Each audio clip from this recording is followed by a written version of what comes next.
gente vai falar agora sobre transplantes de coração. E eu recebo mais uma vez o Dr. Marcelo Mota, que é cirurgião cardiovascular. Seja bem-vindo. Bom dia, prazer enorme recebê-lo mais uma vez. Fique à vontade, doutor, eu vou passar para o ladinho de cá, já que eu vim da nossa cozinha. Vim do lado ao contrário, do lado oposto hoje do nosso estúdio. Prazer recebê-lo. Prazer, meu. Eu tinha comentado a última vez que você esteve aqui, que a gente conversou um pouquinho até nos bastidores, que eu queria muito fazer essa pauta para falar sobre transplantes de coração. Então eu queria começar o nosso bate-papo te perguntando o seguinte: quanto hoje, como é realizado hoje, em que condições é feito hoje esse transplante de coração no Brasil? Por dia, são muitas cirurgias? Então, é importante a gente deixar claro até para os telespectadores o seguinte: o Brasil, diferente de outros países, ele é o pioneiro em transplantes. Jura? Pioneiro em transplantes no mundo. Para você ter noção, o transplante renal foi iniciado aqui no Brasil em 1964, no Rio de Janeiro, e depois teve em São Paulo em 65. O primeiro transplante de coração no mundo foi feito na África do Sul por Christian Bernard, foi em 67. Menos de um ano depois, 68, o professor Zerbini fez o transplante aqui. Uau! Cardíaco. Olha. Então, nós somos um dos pioneiros do mundo. Que beleza. E melhor do que isso, né, nós fazemos a maioria dos transplantes atualmente, no Brasil, ela é feita pelo Sistema Único de Saúde, pelo SUS, ou seja, gratuito. Olha, então, em torno de fantástico. 95% dos transplantes são feitos de forma gratuita. Então, isso é um diferencial a nível de mundo. Certo. Né?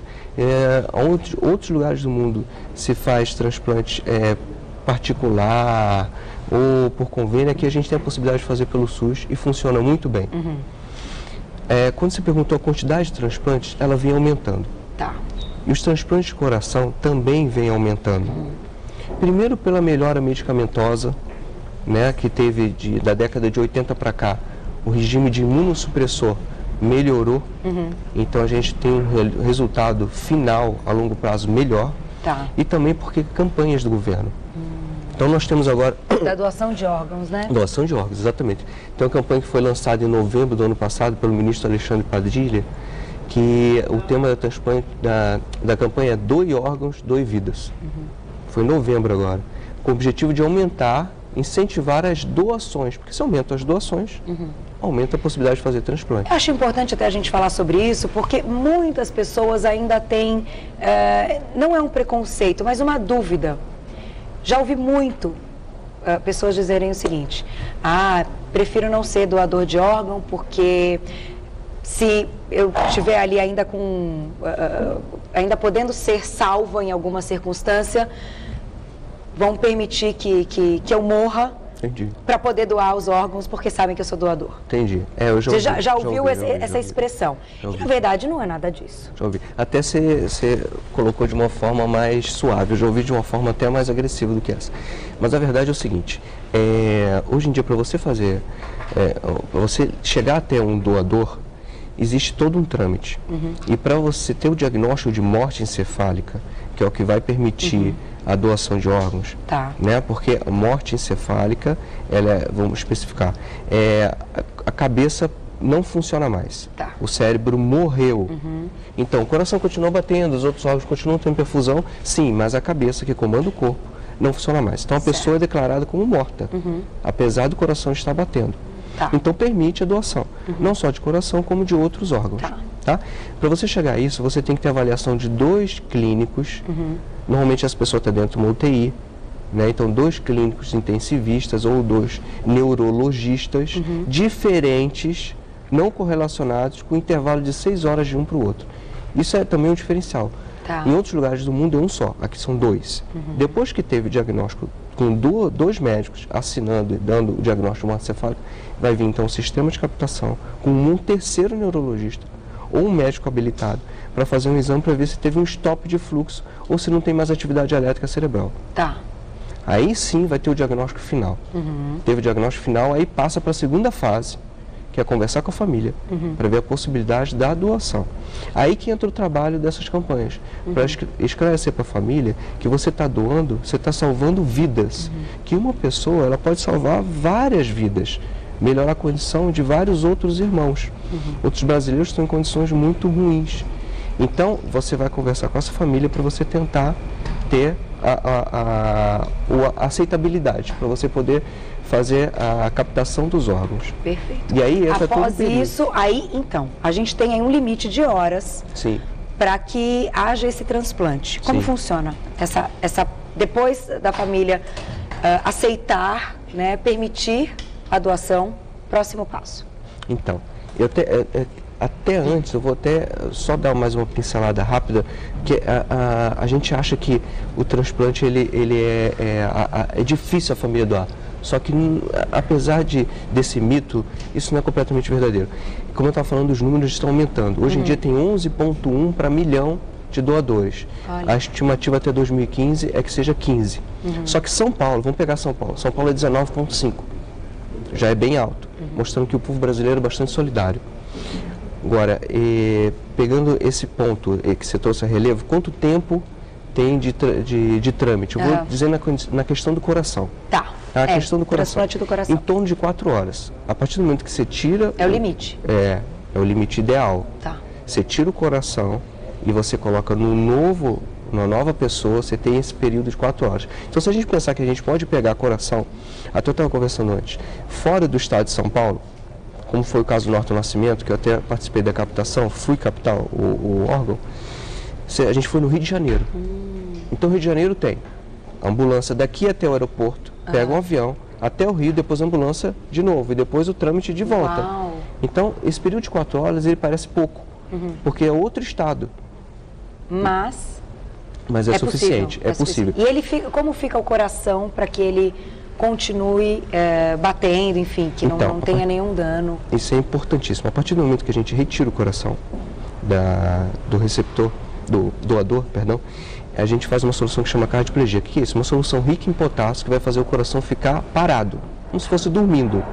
E depois a gente coloca ele dentro de um saco com gelo para diminuir a atividade metabólica daquele coração, para a gente poder transportar, para a gente chegar até onde está o receptor.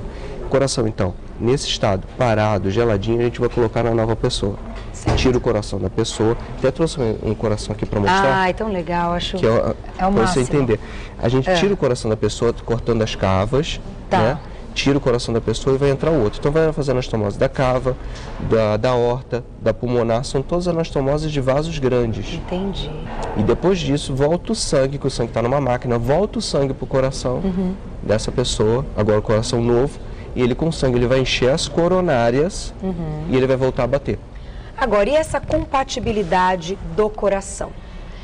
Os pacientes que estão na fila de espera. Se o primeiro da fila de espera não tiver um sangue compatível com o sangue do doador. Exatamente. O que acontece? Exatamente. Ele não pode receber o coração. Não pode receber, exatamente. Tem a fila, que é controlada pela central de órgãos, mas não necessariamente a sua posição vai ditar o dia que você vai ser transplantado. Não é porque você é o primeiro, você é o terceiro, você é o 10º, você vai ser na frente. O que dita é o sistema ABO, que é, como você falou, a compatibilidade sanguínea, o tipo sanguíneo, a altura, o peso, o sistema imunológico, então tudo isso vai ter que ser compatível. Então não adianta a gente pegar o coração de uma criança e botar no adulto. É isso que eu ia te perguntar. Não adianta a gente pegar o coração não tem como. De uma pessoa de 1,80 m com 100 quilos e botar numa pessoa de 1,50 m com 50 quilos. Não dá certo. Peso e altura, então, peso e altura faz diferença. Então peso, altura, o sistema de sangue, se é A, se é B, tudo isso. Isso não só no transplante de coração, mas outros órgãos também. Inclusive é importante ressaltar, Carol, o seguinte: o transplante não é só feito em pessoas que tiveram morte cerebral. Não é só essas pessoas que estão, vamos dizer assim, mortas, que são doadores. Tem doadores vivos.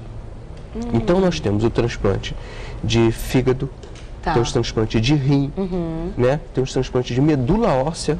Que a gente recentemente, se você quiser falar um pouquinho, né? do Janequine, que a gente acabou de acompanhar. Né? Então, eles são feitos entre vivos. Então tem um banco de dados que vê a compatibilidade. Qualquer pessoa é doadora, ela vai lá, coleta o material dela, aí vai fazer todo o sistema imunológico, vai estar num banco de dados. Aí vai ver a compatibilidade, né, entre os doadores, e aí então pode ir nesse banco e fazer esse transplante. Então tem um transplante entre vivos. E o transplante renal, como eu citei no início, que foi em 1964, hoje, atualmente São Paulo é o que lidera em termos de transplante renal. Olha que bom, muito bom. E nós temos o seguinte, o transplante renal, ele modifica a vida do paciente. Isso é importantíssimo a gente falar. Ele pode até se livrar da hemodiálise, né? Se livra da hemodiálise. E o transplante entre vivos, né, que a gente fala, ele pode ser feito até a quarta, como é que eu digo, o parentesco, não precisa ser só pai, né, pode ser até uma distância até de quarta geração. Olha só. Né? Então, para trás. Então, nós temos primos, né, que fazem a doação de um rim e modifica a vida da pessoa. A pessoa não fica mais presa a uma máquina de hemodiálise. Né? Fantástico. Um rim, ele afeta todo o corpo. Cada órgão é ligado um com o outro. Então, se você tem um rim doente, ele vai afetar o seu coração, vai afetar seu pulmão, vai afetar tudo. Então, se você modifica isso, você modifica a história natural do corpo e da doença da pessoa. Então, você melhora demais a qualidade de vida dessa pessoa. Muda a qualidade de vida, né? Tem várias doenças hoje em dia que levam ao problema do coração, do rim. É até importante citar, por exemplo, a hipertensão arterial, que é uma coisa que a gente ouve toda hora, né? Está ligada a algum problema no rim. Exatamente. Então você fala assim, faça atividade física, né? Vá ao médico regularmente, né? Faça dieta, controle sua pressão. E cuide do rim. E cuide do rim. Porque muitas vezes a pressão alta ela pode estar ligada ao rim. E a pessoa às vezes está tomando remédio durante toda uma vida e se melhorar a condição renal, né? Já tira a pressão alta. Olha e a pressão alta ela afeta o coração. Pode estar uma doença muscular no coração, levar a uma insuficiência cardíaca muito grave. E a pessoa ter que ir para o transplante. É uma bola de neve, né? É uma bola de neve.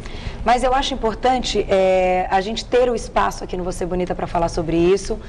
Doutor, nosso tempo acabou, doutor. Eu queria ficar mais muitos minutos, muitas horas, porque o assunto é super interessante. Se você tiver alguma dúvida, mande o seu e-mail para vocebonita@tvgazeta.com.br, que a gente coloca em contato com o doutor para que ele possa esclarecer dúvidas, não só do transplante de coração, mas outros transplantes de outros órgãos, como a gente citou aqui. E é um espaço mesmo para que a gente possa falar sobre isso. Então, orientação, eu acho que é a coisa mais importante que a gente pode ter na vida. Então, se a gente está aqui para isso, espero que todo mundo tenha gostado. Eu adorei. É sempre um prazer recebê-los, dar uma aula, né? A gente fica aqui babando porque é uma aula de verdade. Te convido a voltar. Numa próxima oportunidade, a gente pode falar mais sobre transplantes e até se você quiser comentar numa próxima oportunidade, a gente pode falar do transplante do Reinaldo Gianecchini, que acabou de ser feito, que foi o transplante de medula, né? Que eu acho bacana a gente conversar sobre isso também.